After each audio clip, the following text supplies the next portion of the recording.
In this video, we will discuss It's Time to Talk and Listen, how to have constructive conversations about race, class, sexuality, ability and gender in a polarized world, by Anatasia S. Kim and Alicia del Prado. Before we get to the takeaways and summary, here is a brief overview of the book. Initiating conversations on sensitive topics, including race, gender, ability and political ideology, can be tough. Many people also find it difficult to keep such dialogues constructive. Cognitive behavioral psychologists Anatasia S. Kim and Alicia del Prado designed an 8-step model to help you investigate the goals and values underlying your desire to discuss difficult subjects.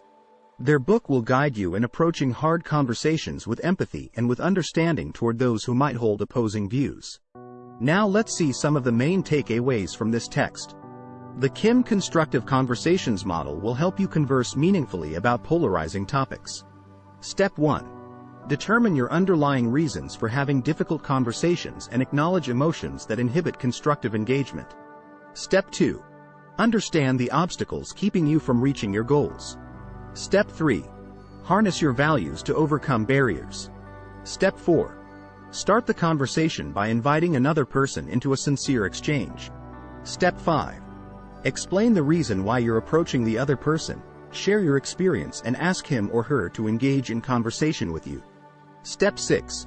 Listening is crucial to effective communication. Step 7. Appreciate the other person's response to your request to engage. Step 8. Make constructive conversations a habit. Let action follow your words. Finally, let's discuss the summary of the book in greater depth. The Kim Constructive Conversations model will help you converse meaningfully about polarizing topics.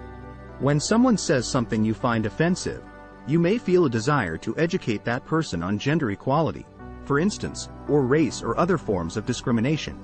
However, in a politicized and polarized culture, strong emotions can inhibit meaningful engagement. With courage and strength, you can turn difficult conversations into constructive ones. Be willing to question your perspective and accept that you can have a positive exchange, even if you don't change the other person's mind. Author Anatasia S. Kim created the 8-step Kim Constructive Conversations model to help generate the kinds of conversations that can have a profound effect on their participants. Step 1. Determine your underlying reasons for having difficult conversations and acknowledge the emotions that can inhibit constructive engagement. As a first step, look inside yourself to understand your motivation for conversing on sensitive topics. Think about your expectations and whom you might wish to engage. Maybe you want to improve your relationship with someone by bridging your differences. Maybe someone upset you by saying something offensive and you're hoping for relief or a greater sense of calm. Perhaps you want to contribute to an ongoing debate or broaden your own perspective on a specific issue. Don't allow an uncomfortable situation to trigger an impulsive response. Ground yourself first. Use mindfulness techniques such as deep breathing, meditation or journaling to help you connect with your body, thoughts and feelings. Once you discover which method works best for you, practice it regularly. Balancing yourself won't obliterate the anger you might feel when someone says something discriminatory, but it can help you understand where that feeling is coming from. Strong emotions are part of constructive conversations. Approach them with curiosity. Step 2. Understand the obstacles keeping you from reaching your goals. Identify any internal roadblocks, the ones you can change within yourself before trying to engage with others. Invest some time in getting to know yourself and your blind spots better. Find out what negative thoughts and behaviors are stopping you from having constructive conversations about difficult subjects. You might suffer from low self-esteem, be a perfectionist, or have a general tendency to avoid and procrastinate. What fears hold you back? Do you worry that people may judge or reject you if you share your views? Do you hesitate to show vulnerability or even to use your power? Find inspiration in others who have tackled their own fears, even in the face of serious danger. Practice dealing with your fears in low-stakes situations. Do take your own limitations seriously, though. Sometimes you may lack the energy for a tough conversation and need to recharge your energy before engaging. External barriers may also stand in the way of constructive conversations. The person you wish to engage may disagree strongly with your point of view or refuse to even discuss an issue. They may simply not care. Acknowledge that time is a constraining factor. Social norms can also prevent you from starting a difficult conversation. Speaking up might require going against existing hierarchies. If society places you at a higher status level than others because of your race, gender, age, corporate position, or other factors, you must make more of an effort to start difficult conversations. Step 3. Harness your values to overcome barriers. Values are qualities and traits by which we measure our own and others' merit. Values will serve you in overcoming your barriers. They can help you remain steadfast in difficult situations and remind you of your overall goals in having difficult conversations. If a political conversation at the dinner table turns sour, for example, your belief in, for instance, compassion and forgiveness can temper your reaction. To become aware of your own values, consider the traits you appreciate most in others. On top of your other values, you'll need courage to have difficult conversations. Courage will help you stand up for the others. Whether you're a teenager calling out an uncle for his misogynistic comments or a relative of an immigrant sharing how the migrant situation makes you feel, every time you engage in constructive conversations about social injustice, it is an act of courage. On an airplane, the security message always reminds you to secure your own oxygen mask before helping others. Similarly, you need to take care of yourself before you commit to helping others. For instance, a woman who values compassion toward others must also act compassionately toward herself and must stand up for herself when faced with discrimination. To strengthen your values, use positive affirmations or practice deep breathing or visualization exercises while focusing on those core ideals. Step 4. Start the conversation by inviting another person into a sincere exchange. Next, invite another person into a constructive conversation. How you set up the conversation will determine how the other person responds. Authenticity and sincerity foster deeper understanding. Express your own values as you invite the other person to the conversation. "I'm not exactly sure how to say this," conveys humility. "I'd like to offer my personal perspective here, and I hope you will hear me out," conveys respect, curiosity, and hope. Avoid condescension or sounding like a lecturer. The way you say something is just as important as the content. Timing is important, but don't allow yourself to make excuses for putting off the conversation. Remember, it's okay to feel nervous. Imperfect action is better than no action. Doing nothing preserves the status quo. Step 5. Explain the reason why you're approaching the other person, share your experience, and ask him or her to engage in conversation with you. After reflecting and self-inspecting, you're ready to start the actual conversation. 3 components can help you have an honest, yet gentle and respectful conversation. The why. Asking yourself why you picked the specific person you're approaching will remind you to focus on the relationship. The me. Sharing your experience and your emotional response helps foster understanding. The ask. Invite the other person to bring solutions to the table. You're not lecturing. You want to have a conversation. Step 6. Listening is crucial to effective communication. Listening is more complex than you might think and requires a lot of care and attention.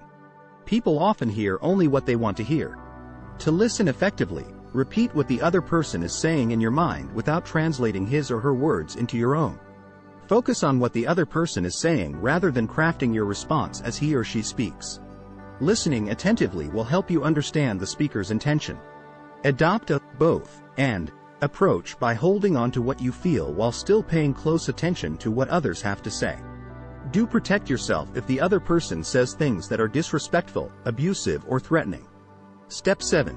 Appreciate the other person's response to your request to engage. If the other person's response agitates you, regain your composure and remind yourself of your values, including courage. Thank the person for the response and show appreciation for his or her willingness to engage. Repeat what the other person said, including specific terms he or she used. Invite your conversation partner to correct you if your paraphrasing of his or her words is incorrect. Don't discredit the person's response. If you initiated the conversation, you were able to prepare for it and choose the time and place that suited you.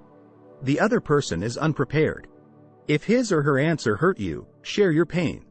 Instead of becoming accusatory, describe how something made you feel. Make yourself vulnerable. Let the other person know that you'd like to continue the conversation and work together on deepening your understanding of both the other person and the issue at hand. Avoid hidden expectations, such as anticipating an apology or gratitude. Such counterproductive expectations can set you up for disappointment. Be honest with yourself and acknowledge what you hope will happen. Once acknowledged, you can set those expectations aside. The inability to handle someone else's truth is another possible pitfall. You don't have to agree with your conversation partners, but you must accept that they are speaking the truth as they see it. Instead of arguing, try to be curious about why that person believes what they believe. The aim of the conversation is to connect meaningfully and to have constructive dialogues. That won't happen overnight. It takes practice and persistence. Step 8. Make constructive conversations a habit. Take some time after a constructive conversation to reflect.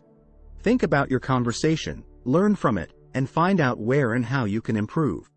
Try not to overanalyze or judge yourself too critically if it didn't go as expected. Also, don't fault the other person. Barriers to constructive conversations are hard to predict. Don't give up. Engaging in constructive conversations takes practice, but it will get easier. Try to have constructive conversations habitually. You can start another constructive conversation with the same person, or try having one with a different person instead. If you disagreed with your initial conversation partner, maybe take some time before broaching the subject again. In some instances, scheduling a regular conversation may work best.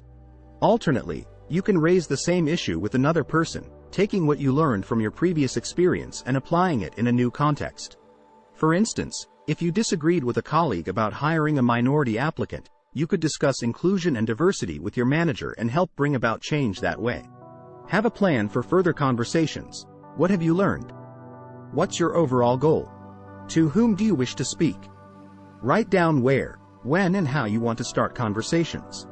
Share your plan with others and hold yourself to it. Let action follow your words. Constructive conversations are crucial, but true change also requires action. Thwarting injustice requires civic engagement. Determine how you can participate in fighting institutional oppressions including, but not limited to, racism, classism, sexism, ableism, heterosexism, and xenophobia. Discriminatory systems benefit some people at the expense of others. Institutional oppression has a way of insinuating itself into every aspect of life, so you must remain vigilant against it. Look to others for inspiration. Choose a cause you feel passionate about supporting. When you get involved, you'll have many more opportunities for constructive conversations. Speaking up, connecting, and engaging others will become habitual. Decide that you don't want to be a passive witness to anything that affects another person's dignity. Stay true to your values. Become a role model for others. Eventually, your dedication may inspire your friends, family, and community to also take action to foster a more just society. Thanks for watching. Check out our other video summaries of these books and make sure to subscribe.